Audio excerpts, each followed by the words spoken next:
All right, so in this video, I'm going to be walking through how I put together and deployed a web app using AI and no-code tools in order to support my content house. Now, this is part two of a video that I did about a month ago where I was talking about my content house, the Pentridge Manor, which I rent out to different creators and business owners in the Philadelphia area to shoot their content.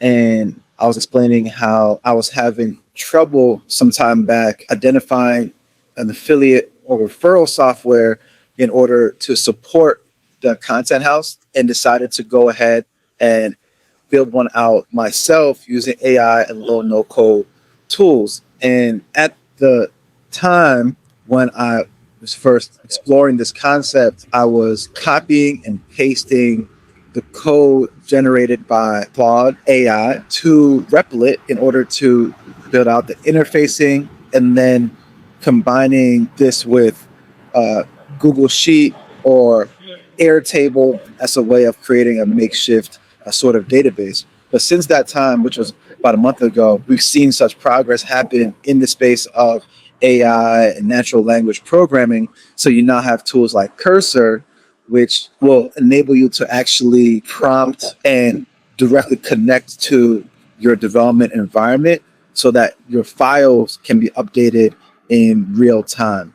And so in this video, I'm going through what I did and my thought process in building out the web app that I call the Pentridge Partners app for referral and affiliate partners who are championing the space. So if you're interested in learning how to put together a development environment in order to do natural language programming, you can check out my video from about a week and a half ago where I did a tutorial on setting up a development environment, integrating Cursor with Replit and a Firebase backend. But to go into what this process looked like for me to deploy this web app, I started with a template that I put together inspired by other builders in the space, and then connected it to Cursor so I was able to prompt.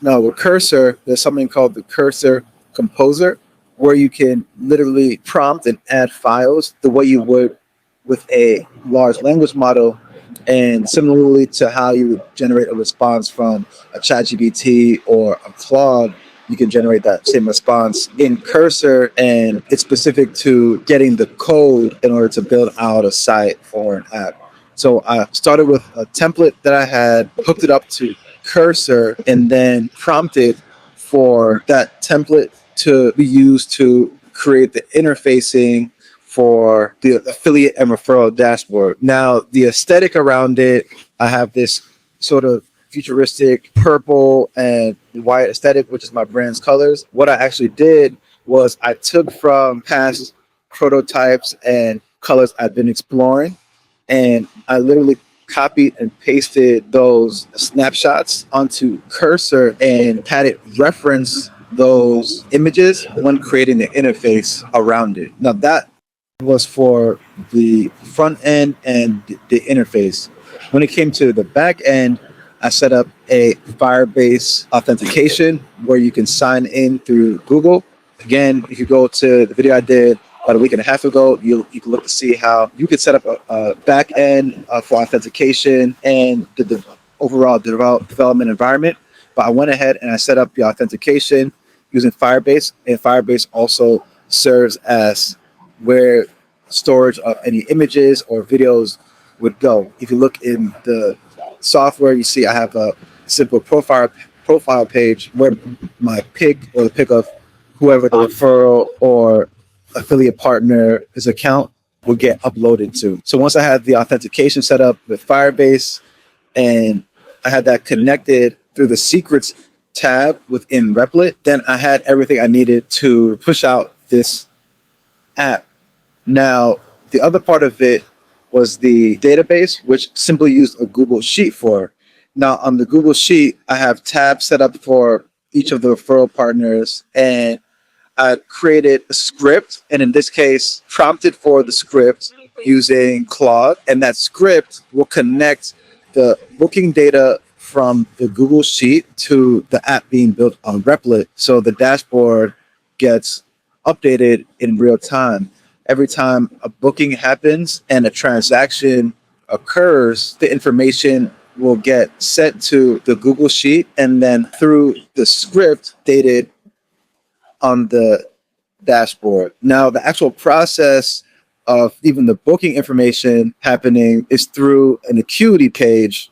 So if you go onto the site and you click on book your next photo or video shoot, you can book time at the content house. And let's say you book a specific time, you can then input the referral code as a referral partner or affiliate partner. And then once you've booked, that booking information will be automatically sent to the Google Sheet and again uploaded on the dashboard. And then for the deployment of the app, at the top right of Replit, there's an area where it's been deployed now, but it's an area that says deploy, and you were given 4 different options that you can choose from, depending on whether you have a back end involved and whether you want it to be constantly running. And it's a matter of literally just clicking deploy.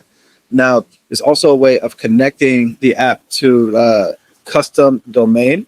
If you wanted to have your own custom domain, and for me to do a video on this, I can definitely show how to connect your app to a custom domain. But I went ahead and just used the domain that Replit provided. It was called pentragepartners.replit.app. And that was it. The process of going about building and deploying apps in 2024, and granted, there's, of course, a learning curve, and you have to work through a lot of bugs. The difficult part is actually working through the bugs.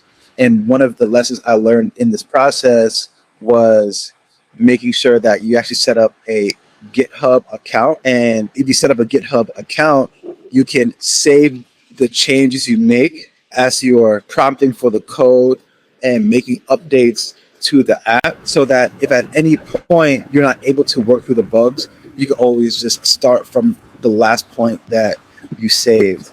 And so if you are non-technical and you want to set something like this up, I highly recommend creating a GitHub account and syncing the app with GitHub. And you're also able to upload apps that you have that have been uploaded to GitHub and have them directly transported to Replit and connect Replit with GitHub. So it's a very synergistic relationship. And so that was the biggest lesson for me, because there were actually points where I spent 2, 3, sometimes 4 hours working through bugs, and the screen would go blank, or I wasn't able to flesh out the issues. And I literally at certain points had to just start completely over. And I wouldn't have had to if I had been syncing the updates with GitHub as I was going along. So I could also go further into that. But this idea of coding with natural language, as I'm seeing and as I'm learning about and putting together templates, is showing that you can actually build out internal tools. You can build out tools for others.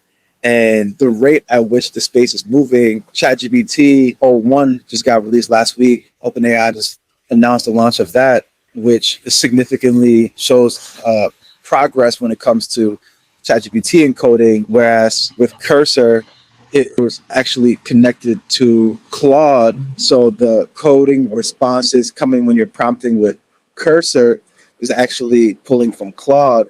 So now you have ChatGPT as a real option now. But within the next 3-4 months, as we continue to see these updates, Claude is supposed to be releasing their Opus version. ChatGPT may have another update.